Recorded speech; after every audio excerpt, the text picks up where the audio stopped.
thonë që është pema më e madhe në Shqipëri. Madje studiusit pretendojnë që është rapi një nga rapet më të mëdhenj të gjithë Ballkanit. Rapi i Libohovës me një trumb të jashtëzakonshëm dhe me degët e tij që shtrihen, prit duhet dalë këtej që ta shihni se çfarë shtrirje ka.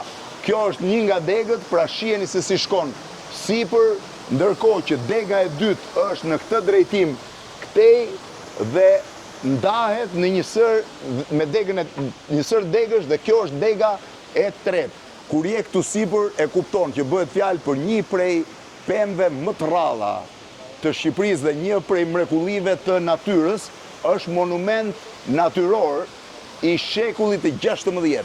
Rapi pretendohet që është 550 vjeçar.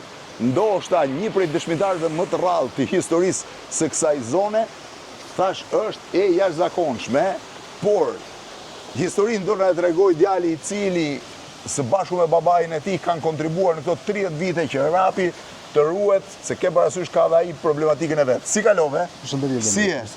Dëgjova që rapi e ka kurorën 1200 metra katror? Po. 1200 metra katror. Imagjinoni është vetëm kurora. Pra në qoftë se unë do ecja nga i cep i kurorës atje deri tek cepi tjetër, jam i sigurt që do më merrte të paktën 3 minuta për ta bërë të gjithën në këmbë. 1200 metra katror është vetëm kurora. Po rapi rreth rrotull sa është? Diametri 7. 7 metra diametër. Dhe sa i lartë është? Është gati 14 metra i lartë. 14 metra i lartë në këtë pjesë. Po, si e pastroni, si e rregulloni? Ne kemi hipur me shkallë. Po. Edhe gradualisht drejt degëve duke nisur pastrimin gradualisht duke hequr myshkun. Myshkun, se kishte shumë myshk? Po, myshku i cili mbante brenda morrin që quhet dhe duke, do të thënë, sëmundje që hante femën. Pra kjo ishte e veshur me myshk që kishte brenda edhe parazitin që edhe si e hiqej myshku? Duke kruajtur. Duke kruajtur me dorë të gjithin. Po, me dorë. Të gjithë pemën me dorë, 7 metra rreth rrotull dhe degët. Po. E sa kohë ju mori? Gati një javë, po. Një javë. Po. E sa myshk hoqet? Gati një kamion që... Një kamion me myshk hoqet vetëm nga... Ka qenë vetëm pjesë e degëve këtu sipër. Vetëm pjesa e degëve, se pjesa tjetër nuk arrin dot. Po e hoqe myshkun nga këtu, hiqet edhe nga pjesa... Patjetër, gradualisht e gjitha. Dhe pastaj i keni prerë degët këtu që të pastrohet pjesa qendrore. Po, neve prem degët e kalbura, cilat rrezikonin pemën. A që rrezikonin pemën edhe njerëzit. Që bani dhe sëmundje brenda, po njëkohësisht edhe njerëzit. Edhe njerëzit. Dhe kjo ka 1200 metra një mbulim të plot me kuror. Sa kohë ka që është ndërtuar lokali? Fillimisht babai më bleu në vitin 1992 pjesën nga privati dhe restaurimin përfundimtar e bërim 2006. Në 2006. Po. Dhe ky është qendra e Libohovës apo jo? Po shoh që ka dhe turistët nga vinë. Po francez, gjerman, çek, italian. Vinë qëndrojnë në Libohovë apo vinë nga Gjirokastra që? Pjesa më e madhe vjen nga Gjirokastra, vinë qëndrojnë me kampera. A vinë dhe me kampera? Po zona rreth rrotull mbrapa çfarë ka? Është pasaj shmali. Edhe është po pash që këtu është edhe pjesa e burimit që mu duk interesant. Si jeni mirë? Si ka? Au, për ta shoh librin e. Libri turistëve? Po, libri për shtypjeve. Libri për shtypjeve. Libri për shtypjeve, si gjermanisht, po pas ka shumë të huaj, e? Po. Që ka 2012 dhe deri tani, do me thënë që janë numëruar. Ky është libri, çfarë janë shumica më the, francez? Francez, gjerman. Shi, pas ka bërë dhe vizitim. Po. Edhe Arvizu ka ardhur. Po. Edhe Arvizu, një pjesë që nga fantastike, me gjithë zbukurimet, shife. Dikush pas ka vënë edhe kartë vizitën e ti, edhe kjo që nga ide interesante. Edhe kinez. Edhe kinez. Po, sa për kalu, një sekund. O, botim. Ja. Kujdes edhe mëse përshë. Kjo është pastaj pikture kalas. Kjo është kalaja. Kjo kanë qenë sarajet e Libohovëve në Kala. Po. Është vetëm një pikturë që ka mbetur, e rezistuar deri tani. Ka mundësi të jetë bërë nga Eduard Liri ose në tjetër. Po. Kjo është e vetmja, Chateau de Libohova, Le Chateau de Libohova. Shumë interesante. Ndërkohë, këtu është burimi. Nga vjen burimi? Burimi quheti? Burimi Zhepës. Burimi Zhepës. Nga vjen? Vjen nga Mali Bureto. Vjen nga Mali Bureto. Është ujë që pijet, është i pishëm. Ka një pamje ku mund gjitemi sipër për ta parë rapin, apo kjo është pika kryesore? Po, sigurisht mund gjitemi deri tek pjesa e murit. Hajde ta shohim deri te pjesa e murit sipër se që nga interesante. vëni.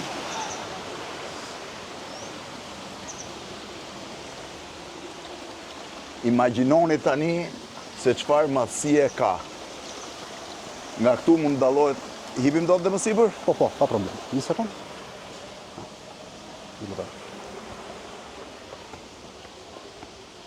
Këtu është dhe mundësia për ta parë, shifeni se sa është rapi, o zot.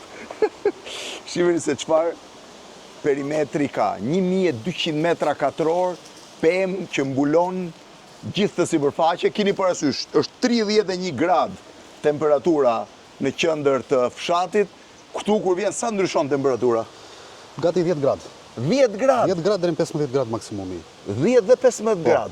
Për një që vjen nga jashtë, duke sigur hyn me kondicioner. Po, kurse ne që jemi shërbim, ndjejmë vapën. Ky është kondicioner natyral, shifeni çfarë përmasash ka, thash, është e pabesueshme se çfarë shtrirje ka, shiheni edhe në këtë pjesë të asaj, gjithë pjesa e rapit është.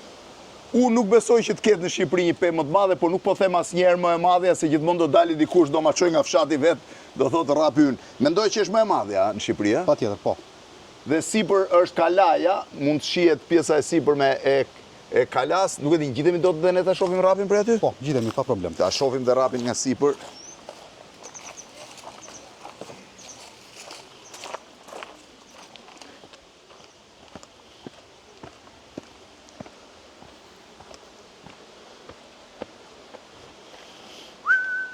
$14 metra lartësi, ë? Po. Se kam përshtypjen që duket më shumë.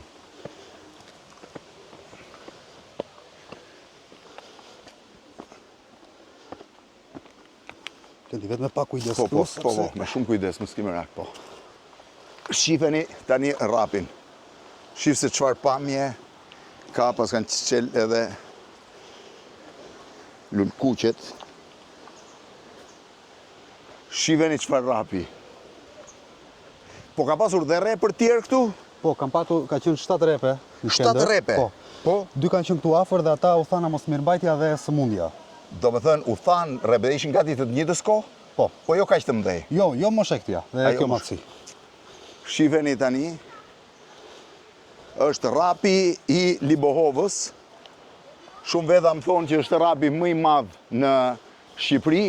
1200 metra katror mbulim, 7 metra perimetri i trungut, rreth 14 metra i lartë, ka momente që duhet jetë dhe më shumë, dhe është monument natyre dhe monumenti më i rëndësishëm i Libovës. Tani do zbrez dhe njerë ta shifni direkt tek trungu.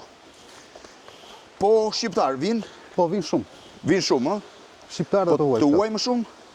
Do të thënë nga dyja. Nga dyja. Po të huaj çfarë hanë më shumë, thuaj drejtën? Gjëja që kam në qef është trofta. Trofta? Egër, po. Po ku e keni troftën? Kam një rezervuar të vogël cili mbaj peshk dhe kur më japin porosit thjesht i marr, i çoj edhe të shojnë kur e kap. Do të thënë, dhe troftën e kanë qef, ë? Po. Kjo është me preferuar. Pastaj vjen mishi i qenjit. Po mishin e qenjit e han? Po. Për shembull, këta janë francez dhe kanë marrë mishi i qenjit dhe troft bashkë. A janë francez, ë? Po. Por doja të tregoj edhe diçka. Po. Besniku ka qenë profesor im italisht dikur dhe do të tregoj diçka për ata që janë të interesuar për më shumë informacion për Libovën. Ai kanë nxjerrë disa libra, që lutem kam një bibliotekë të vogël këtu brenda. Hajde të shkojmë ta shohim dhe bibliotekën jemi që jemi. Rapi i Libovës, shiheni se sa është.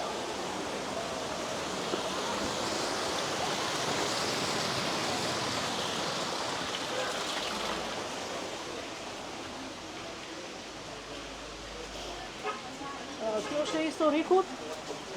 Po. Kësa edhe atë mund të filmoni. Ja dhe ambasadori Arvizu, t'ja qoj një foto Arvizus nga këtu. Shumë e bukur. Edhe Lord Byroni ka qenë këtu? Po, jashtë shkruar dhe të është e shkruar, ë? A dhe këtu janë librat? Po. Kjo është lidhuar nga Will Zajmi, por këtu janë librat që ka shkruar profesor Besniku,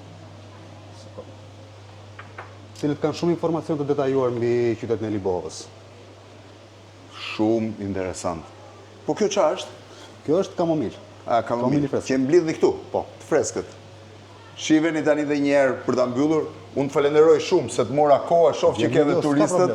Shte kënaqësi. Shiheni tani se çfarë rapi është pema ndoshta më e madhe në Shqipëri dhe një nga më të ndajet në rajon, më thonë. Rapi i Libohovës.